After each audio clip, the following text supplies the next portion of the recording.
Juliette Castel, c'était écrit, roman autobiographique. Chapitre 7, une journée à la mer. Nicolas a eu une bonne idée. Il veut organiser une escapade à l'île d'Oléron pour quelques élèves actuellement en période de conduite accompagnée. Comme cela, ils pourront conduire sur le trajet sous sa surveillance et tous profiter d'une belle journée à la plage. Naturellement, il propose à Magali de venir. Ce sera samedi 31 juillet. C'est parfait pour Magali qui est disponible. Ravie, elle en parle à ses parents qui lui donnent immédiatement la permission. Ils trouvent eux aussi que c'est une très bonne idée. Le samedi matin, Magali est au point de rendez-vous, l'auto-école, peu avant 7h30, heure donnée par Nicolas. Comme il risque d'y avoir de la circulation sur les routes aujourd'hui, Nicolas a souhaité partir tôt. Elle se sent à son avantage dans sa tenue. Un short bleu, un débardeur tie and dye et ses palladiums. Dessous, un nouveau bikini en madras qui met en valeur son bronzage. Elle est la première arrivée, même Nicolas n'est pas encore descendu de chez lui et la porte de l'auto-école est fermée à clé. Elle profite du doux air estival, heureuse à la pensée d'une belle journée entière à passer en compagnie de son Nicolas. Ce dernier ne tarde pas à apparaître et à lui ouvrir. En voyant Magali, il affiche un sourire tellement intense qu'il pourrait déplacer des montagnes. « Bonjour mademoiselle, tu es très en beauté. Tu n'as pas oublié ton maillot de bain, j'espère. » »« Ni le maillot de bain, ni la serviette de plage. C'est chouette, il va faire beau. Une belle journée en perspective, oui. » Deux autres élèves les accompagnent aujourd'hui. Une fille, Émilie, qui est aussi la cousine de Florence, et un garçon, Joachim. Ils arrivent peu après, et quasiment à l'heure prévue, le petit groupe s'installe dans la 206 et part. Chacun va se relayer au volant, Nicolas compris, avec un roulement toutes les 45 minutes. Il y a vraiment du monde sur les routes. Le trajet s'annonce plus long que prévu. Mais dans la voiture, on plaisante, on se raconte des blagues, on se charrie un peu. Magali prend plaisir à se moquer, gentiment bien sûr, de Joachim, qui n'ose pas répondre et dit amen à tout. Moins pour le plaisir de provoquer le brave garçon que pour voir le sourire en coin sur le visage de Nicolas et entendre ses petites réflexions. Sacré Mag, quel caractère! Émilie est très sympa, elle a beaucoup d'humour. Tout le monde s'entend bien, à peine quelques minutes ont suffi pour que ces quatre-là aient l'air d'amis de toujours. Puis Nicolas allume la radio. C'est Whitney Houston qui passe. Your love is my love. Magali, qui ne conduit pas à ce moment, un bras passé par la fenêtre ouverte, tapote le rythme de la chanson sur le haut de la portière, sereine, joyeuse. Quand finalement il traverse le pont qui permet d'accéder à l'île, il est déjà l'heure du déjeuner. Il y a eu beaucoup plus d'embouteillages que prévu. Nicolas avait prévenu qu'il invitait ses élèves au restaurant. Mais d'un commun accord, tous préfèrent plutôt avaler un sandwich vite fait pour se retrouver le plus rapidement possible à la plage. Ils ont déjà assez perdu de temps dans les bouchons comme ça. Ils s'arrêtent donc à une paillote sur le bord de la route et commandent frites et hot dog. Nicolas adore les frites et Magali doit lui taper sur les doigts pour qu'il ne vide pas la barquette. « Mais laisse-en aussi pour nous ! Vous les filles, si vous tenez à votre ligne, vous ne devriez pas en manger. Pas vrai, Joe ?» Et il fait un clin d'œil complice entre hommes à Joachim. De concert, les deux filles les huent et leur jettent leurs serviettes en papier. Nicolas connaît bien l'île d'Oléron, c'est un endroit qu'il aime beaucoup. Il a choisi une plage qui devrait être tranquille car il faut marcher un bon kilomètre depuis le parking à travers un bosquet de pins délicieusement odorant pour y accéder. Il ne s'est pas trompé. La large plage de sable presque blanc est pour ainsi dire déserte. On entend le bruit des vagues bleues qui roulent sur le rivage. Immédiatement, tous se débarrassent de leurs affaires et se mettent en maillot. Magali est noire à côté des autres, qui ne sont pas encore partis en vacances. Nicolas laisse échapper un sifflement admiratif. « Jolie couleur, vraiment, mademoiselle. »« Merci. Si tu veux me rattraper en termes de teinte, tu as du boulot. » Il s'observe un instant. Magali sent le regard appréciateur de Nicolas posé sur son corps dénudé. Ses yeux mordorés brillent d'une lueur nouvelle. De son côté, elle découvre un Nicolas plutôt athlétique, en slip de bain noir, le torse velu mais à la peau palichonne, c'est dommage. Seul son avant-bras droit est d'un brun intense, signe de ses longues heures passées en voiture, le bras accoudé à la fenêtre ouverte, côté passager. Les véhicules écoles de Nicolas ne sont pas équipés de la climatisation. Les quatre courent alors jusqu'à se jeter dans les vagues. L'eau est un peu fraîche, mais ce n'est absolument pas gênant. La houle ne leur donne de toute façon aucun répit. Les flots les emportent, les déportent, et ils sautent, plongent. Magali se campe devant Nicolas et lui demande de la regarder car elle veut lui montrer un plongeon spécial, où elle se laisse surfer sur la vague. Mais elle rate son coup et en passant sur elle, l'onde de coquine lui baisse sa culotte de maillot. Nicolas n'en a pas perdu une miette et éclate de rire. « La lune est bien blanche aujourd'hui. Espèce de dégoûtant, je ne t'ai jamais demandé de regarder mes fesses. » Et elle éclabousse. « Ah, désolée, mais la vue était si jolie que je n'ai pas pu m'en empêcher. » En fait, elle est flattée. Elle espérait bien, avec sa démonstration de plongeon, faire admirer son fessier ferme. Voilà donc une mission accomplie. Émilie et Joachim se sont assez baignés à leur goût et retournent sur le sable pour s'y allonger. Nicolas et Magali, eux, sont trop bien dans l'eau, tous deux étant de grands amateurs de la mer et de l'océan. Ils s'amusent comme deux enfants. Nicolas fait monter Magali sur ses épaules pour la faire plonger.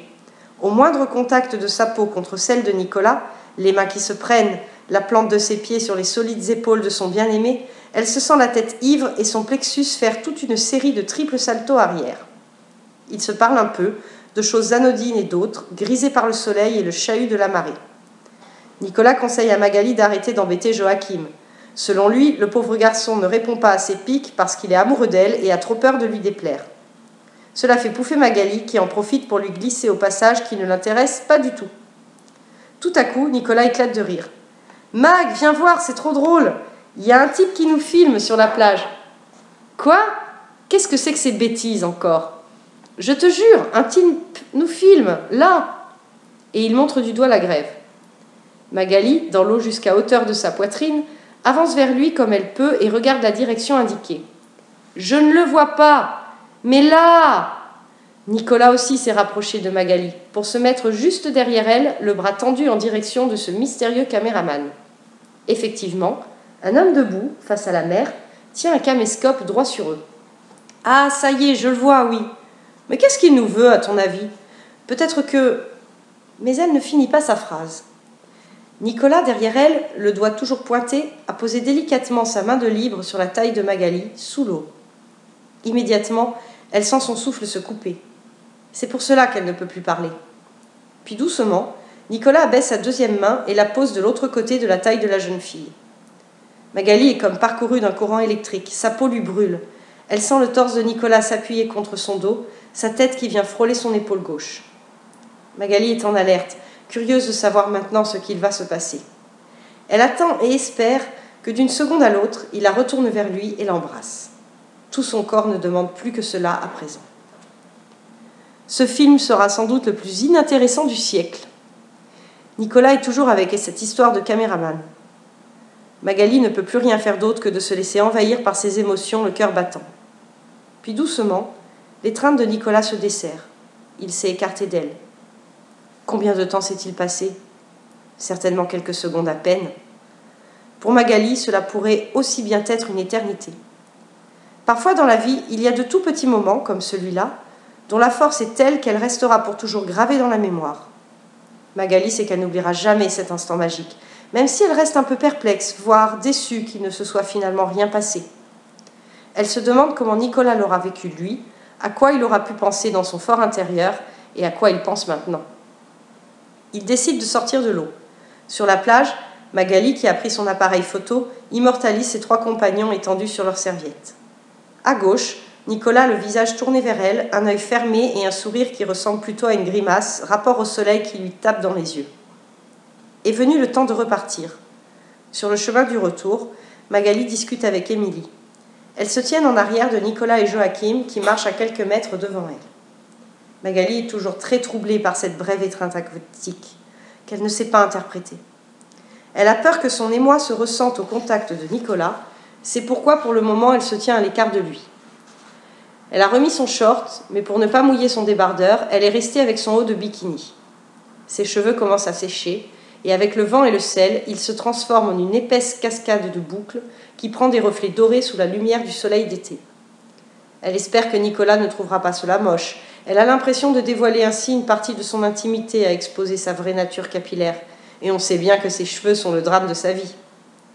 À un certain moment, Nicolas s'arrête et sort à son tour son appareil photo. Il se retourne pour saisir l'image de ces deux jeunes filles qui avancent vers lui. Le temps de le ranger ensuite, Magali et Émilie l'ont rattrapé. Alors Nicolas s'adresse à Magali. « Je ne savais pas que tu avais les cheveux frisés. Ils sont magnifiques. » Magali répond avec un beau sourire. La magie entre eux est toujours présente. Sur le trajet du retour, tout le monde est beaucoup plus silencieux qu'à l'aller, la fatigue se faisant sentir. Mais c'est un silence positif, de félicité. Nicolas a mis une compilation de rock de sa composition. Noir Désir, Mano Negra, Indochine, que des groupes que Magali adore. Il a prêté son téléphone portable à ses passagers pour qu'ils puissent appeler leurs parents respectifs, leur dire approximativement quand ils rentreront et que tout s'est bien passé. Puis il reçoit un appel. C'est Florence. Elle veut savoir elle aussi où ils en sont. Elle dit à Nicolas qu'ils ont été invités chez des amis et qu'elle est sur le point d'y partir. Elle lui demande de le rejoindre directement sur place. Elle propose aussi d'emmener avec lui ses 3 passagers. Nicolas leur transmet l'idée que tout s'accueille avec enthousiasme. Nouvelle tournée d'appels aux parents pour annoncer que finalement, on rentrera plus tard. Les amis de Nicolas et Florence habitent une grande maison en pleine campagne. Quand arrive la 206, ils ont déjà commencé l'apéro, attablés dehors. C'est la tournée des bises, des présentations et des enchantés. Lorsque Magali se retrouve devant Florence, cette dernière lui dit qu'elle se souvient très bien d'elle, venue cet hiver s'inscrire avec sa mère à l'auto-école. « Et je vois que 6 mois plus tard, tu es déjà en conduite accompagnée. Bravo, tu n'as pas chômé !» La maîtresse de maison fait asseoir tout le monde et propose des boissons. Magali prend un verre de rosé. Ses parents n'aiment pas la voir boire de l'alcool, mais justement, ils ne sont pas là. Elle se sent adulte aujourd'hui, puisqu'invitée à une soirée d'adultes. Nicolas lui fait quand même remarquer devant tout le monde qu'elle n'a que 16 ans et qu'elle est peut-être un peu jeune pour boire du vin. Magali répond avec une grimace, tandis que c'est Florence qui prend sa défense. « Ce n'est pas un bébé non plus, et c'est bon, c'est les vacances. » Florence est très enthousiaste, car la semaine prochaine, ils partent en Grèce avec Nicolas. Elle raconte leur futur itinéraire. Magali la trouve toujours aussi fascinante, mais l'écoute avec une petite pointe de jalousie. C'est sa femme quand même, celle qui partage sa vie. Ils se sont dit oui, pour le meilleur et pour le pire. Quand Nicolas rentrera, il aura peut-être complètement oublié Magali, qui sait. Puis chacun donne sa destination de vacances. Pour Émilie, ce sera les Landes, pour Joachim, le Portugal. De son côté, Magali repart demain pour une semaine avec son amie Emma, dans la famille de cette dernière, en Provence. Ce sera la première fois que Magali part avec une copine, et elle devine que ce sera bien sympathique. L'apéro fini, Nicolas va déposer ses élèves chez eux. Après, il reviendra chercher Florence. La nuit est tombée. Il dépose d'abord Joachim, puis Émilie. Magali en dernier. Assise à l'arrière, elle profite du départ d'Émilie pour s'installer sur le siège avant. Elle est seule dans la voiture avec Nicolas, comme au bon vieux temps de ses leçons. Son cœur se pince d'émotion devant cette intimité retrouvée. Pour se donner une contenance, elle engage la conversation. « Merci beaucoup Nicolas pour cette journée, c'était génial. Merci à toi de l'avoir rendue encore plus belle. Florence est vraiment super belle et sympa. Tu as de la chance d'avoir une épouse comme elle. J'espère que vous profiterez bien de la Grèce. » Une ombre semble passer sur le visage de Nicolas. « Ne parle pas de choses que tu ne connais pas. Je crois te l'avoir déjà dit une fois. Le mariage, ce n'est pas ce que tu penses. » Pourquoi ? Que veux-tu dire ? Il y a l'image, et puis il y a la réalité. Sur ces paroles énigmatiques, Nicolas regarde sa main gauche ornée de son anneau doré. Puis sans rien dire, il retire son alliance et la pose dans le vide-poche de la voiture. Magali en reste interloquée. « Pourquoi tu fais ça ?» Mais Nicolas ne répond pas. Ils sont arrivés devant chez Magali. Elle lui souhaite de passer de bonnes vacances et se penche pour lui faire la bise sur les 2 joues. Ils se regardent quelques secondes, yeux bleus versus yeux dorés. Puis Magali sort de la voiture. Avant de rentrer, elle avise la Peugeot blanche qui s'éloigne, pour finalement tourner au coin de la rue, lui laissant l'image fugace du profil de cet homme brun, légèrement bronzé après cette journée, tandis qu'elle sent encore sur sa taille la chaleur de ses mains. Chapitre 8. Un bel été. Le lendemain de cette magnifique journée, Magali est partie pour la Provence avec Emma, une de ses grandes amies depuis le début du collège.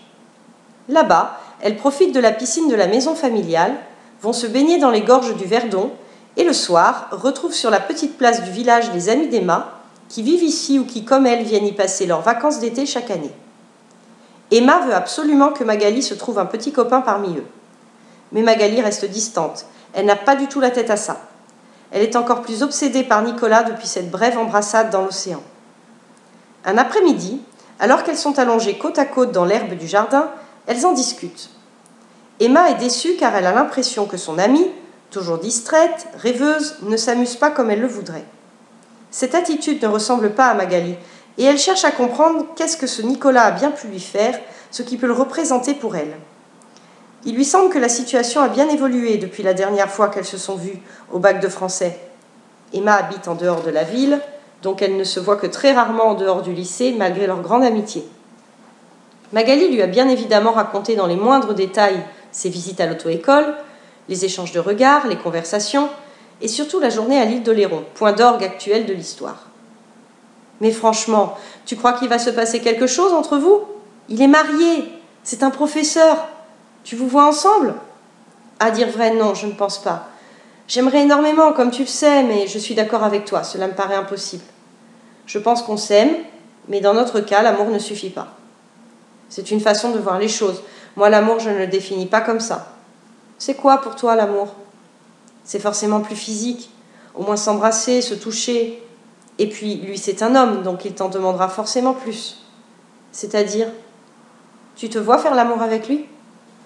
Magali prend le temps de réfléchir avant de répondre à la question de son amie. Non pas parce qu'elle ne se l'est jamais posée, en fait, elle y a déjà réfléchi, mais parce que jusqu'à présent, elle n'a pas su répondre à cette question. J'aurais tendance à te dire que oui, parce que je l'aime, mais en même temps, je ne me vois pas le faire.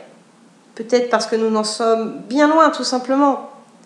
Mais je t'avoue que des fois, j'y pense.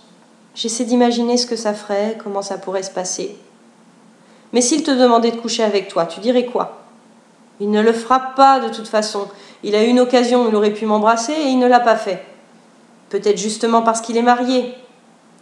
Bizarrement, j'ai l'impression que ce facteur ne rentre pas en ligne de compte. À ton avis, pourquoi a-t-il retiré son alliance devant moi?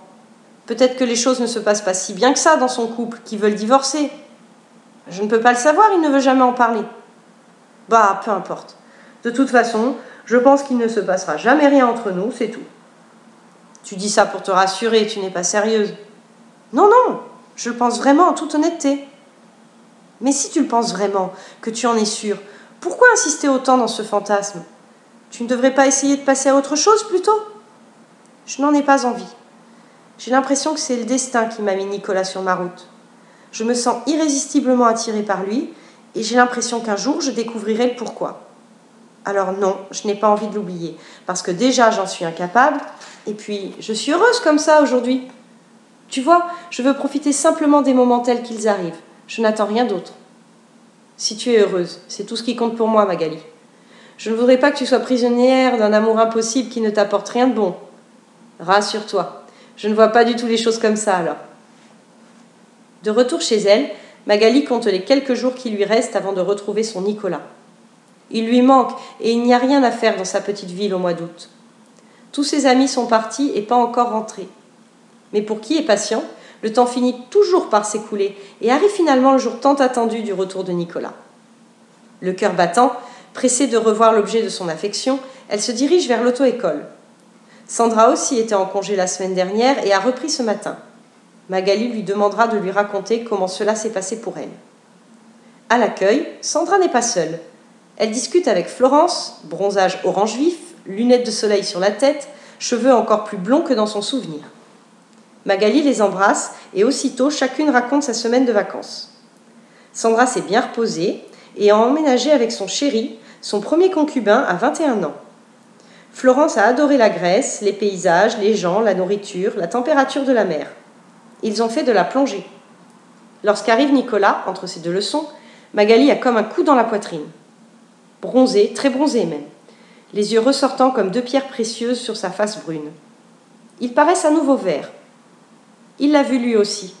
Une fraction de seconde, il a l'air troublé, mais conserve un visage neutre, certainement dû à la présence de son employé, et de sa femme surtout. Magali n'a pas droit à son sourire habituel, celui qu'il lui fait est juste poli. Il lui demande d'un ton amène comment elle va, si elle a bien aimé la Provence et si elle s'est amusée avec son ami. Elle n'a pas le temps de lui détailler les réponses, il doit s'en aller de nouveau, en faisant cette réflexion. Encore 2 heures de conduite, et puis à partir de 16 heures, je suis toute la soirée sur le plateau moto. Il jette un regard à Magali, qui comprend tout de suite. Nicolas est en train de lui donner rendez-vous. Le plateau moto est juste à côté de chez elle. Il y sera certainement seul, le long de la piste sur laquelle s'exercent les élèves, loin de toute oreille indiscrète. Là-bas, ils auront l'occasion de discuter en tête-à-tête. Magali se reproche même de ne pas y avoir pensé avant.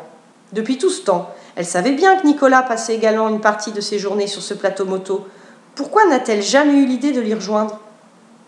Nicolas prend congé et les 3 filles reprennent leur conversation. Magali est plus que jamais séduite par la prestance de Florence. Elle envie sa grande taille, près d'1,80 m, soit quasiment 10 cm de plus qu'elle et que Nicolas au passage.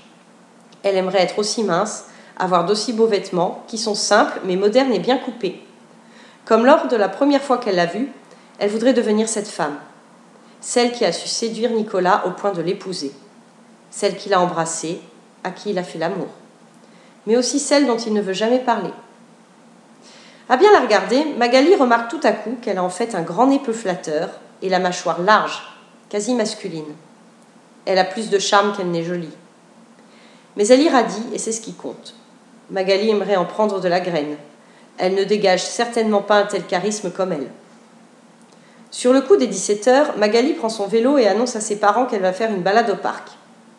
Le parc de la ville est immense, avec de longs chemins aménagés autour d'agréables étendues d'eau. Juste à côté, il y a le plateau moto.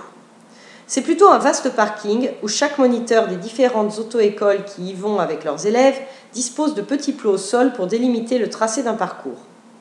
Nicolas est là, debout, seul, arpentant le plateau en criant des conseils à 2 apprentis motards. Sa 206 est garée à côté. Magali s'approche et cette fois, le beau visage brun s'illumine tout à fait. « Ma petite mademoiselle, mais qu'est-ce que tu fais ici ?» Magali rentre dans son jeu. « Rien, je me promène. »« On peut discuter un peu ? Ça fait si longtemps que je ne t'ai pas vue. »« Bien sûr, avec plaisir. » Et il bavarde gentiment. Nicolas est content de ses vacances, mais il précise aussi que c'est bien d'être rentré. Il parle de tout, de rien, et ne voit pas le temps qui passe, si bien qu'il évite l'heure pour Nicolas de ramener ses élèves de moto à l'auto-école. « Je suis tous les soirs au plateau moto, tu sais, si tu veux passer pour me tenir compagnie. »« Pourquoi pas, on verra. Souvent, je viens faire un tour de vélo au parc, justement. »« Mensonge. Si je te vois, j'irai te dire bonjour à l'occasion. » Mais à compter de ce moment, Magali vient tous les jours au plateau moto, laissant ses parents surpris devant ce soudain engouement pour le vélo. Nicolas adore la moto, nous l'avions déjà dit, et souvent avec Magali, ils en parlent. Elle veut tout connaître de sa grande passion. Alors qu'ils sont tous les deux sur le plateau moto, Nicolas propose à Magali de venir le retrouver à l'auto-école le lendemain pour l'emmener faire une petite virée sur sa 1000 cc sportive. Magali a très envie d'accepter, mais elle doit d'abord demander la permission à ses parents. Elle n'a pas le droit de sortir seule après 19h, sauf autorisation express. Elle redoute un peu de leur poser la question, sa mère ayant peur des motos, ou plutôt du risque d'accident. Elle leur dit donc qu'elle a croisé par hasard Nicolas en allant au parc, qu'ils ont discuté un peu, et que c'est elle qui lui a demandé s'il pouvait l'emmener faire un tour, curieuse de savoir ce que cela fait d'être sur une moto. Il lui semble que présentée ainsi, l'histoire passe mieux. Elle ajoute qu'il est un motard confirmé, moniteur de surcroît, donc la personne la mieux indiquée pour lui faire cette découverte en toute sûreté. Lui étant d'accord, il ne reste donc plus qu'à eux, les parents, de valider. Ces derniers acceptent, non sans moult recommandations de prudence. Le lendemain après-midi, Magali confirme à Nicolas qu'elle a eu la précieuse autorisation et ils se donnent rendez-vous pour 21h. Nicolas attend seul Magali à l'accueil de l'auto-école. Il lui dit que Florence est partie pour quelques jours chez ses parents. Il équipe Magali avec le blouson et le casque de Florence préparés pour l'occasion. Puis elle monte sur la selle de la grosse moto jaune en entourant de ses bras un Nicolas qui démarre alors comme un boulet de canon. Il quitte rapidement les limites de la ville et une fois en pleine campagne, c'est parti. Plein gaz. La moto rugit et file. Magali serre Nicolas encore plus fort, de peur d'être emportée. La moto se couche dans les virages et c'est une sensation étrange, un peu effrayante. Magali est la proie d'émotions diverses. Adrénaline, peur, excitation, joie, amour, trouble d'être aussi physiquement proche de son bien-aimé. Elle finit par se détendre tout à fait et pleinement apprécier s'appuyer contre le dos solide, ses mains posées sur le doux ventre et sentir l'odeur désormais familière de son motard préféré. La vitesse, les accélérations brusques la grisent et quand ils sont de retour, elle est toute désappointée que la balade soit déjà terminée. « Ça t'a plu, mademoiselle ?»« Oh oui, beaucoup. Je pense que je passerai mon permis moto après avoir obtenu mon permis voiture. C'était génial. Quelle sensation !»« Ah, tant mieux, tant mieux. Tu dois rentrer tout de suite ou tu as un peu de temps ? J'aimerais te montrer quelque chose. Mes parents savent que je suis avec toi, donc pas de problème, je peux rester. » Nicolas l'emmène dans la salle de code. Il a acheté une nouvelle télévision. L'écran est immense. La salle de code ressemblerait presque à un petit cinéma. « Regarde, j'ai installé ma console de jeu comme je voulais. Tous les soirs, je descends ici et je joue un peu. Avec cet écran, c'est absolument incroyable, on s'y croirait. » Et il lui fait une petite démonstration d'un jeu de rallye. Magali l'encourage, applaudit quand il négocie un virage compliqué, pousse des « oh » de déception quand il fait des sorties de route, et rit, et rit, et rit. Puis Nicolas va éteindre l'écran et se plante devant sa jeune amie. « Viens, je te raccompagne chez toi. » Un autre soir, pendant le festival de musique annuel de leur ville, Nicolas emmène Magali voir le concert d'un groupe de rock qu'il adore et dont elle n'a jamais entendu parler, mais qu'elle adorera forcément elle aussi. C'est un petit groupe local, Nicolas les connaît personnellement. Florence est également de la partie. Effectivement, ce concert plaît beaucoup à Magali, c'est tout à fait son genre musical. Florence connaît toutes les paroles par cœur et chante à tue-tête en dansant comme une forcenée. Nicolas sifflote les airs, mais il reste immobile. Il n'a jamais aimé danser, ça Magali le sait. Après le concert, ils vont tous trois commander des bières dans un bar voisin. Magali se sent à son aise. Florence lui parle d'égal à égal, comme si elle était une adulte comme eux. Elle a dû certainement beaucoup mûrir cet été. Elle ne se rend pas bien compte, en fait. En tout cas, c'est vraiment une bonne soirée. Puis Florence rentre de son côté à leur appartement de l'auto-école. Gentleman, Nicolas raccompagne Magali à pied jusqu'à chez elle. Sur le trajet, ils parlent surtout du concert, de musique en général. Pas de jeu de séduction, pas de remarques suggestives. Ils sont bien comme ça aussi, juste complices. Magali aime ces moments simples d'amitié partagés avec Nicolas. Il est son amour rêvé et son ami dans la vie. N'est-ce pas finalement la situation idéale ?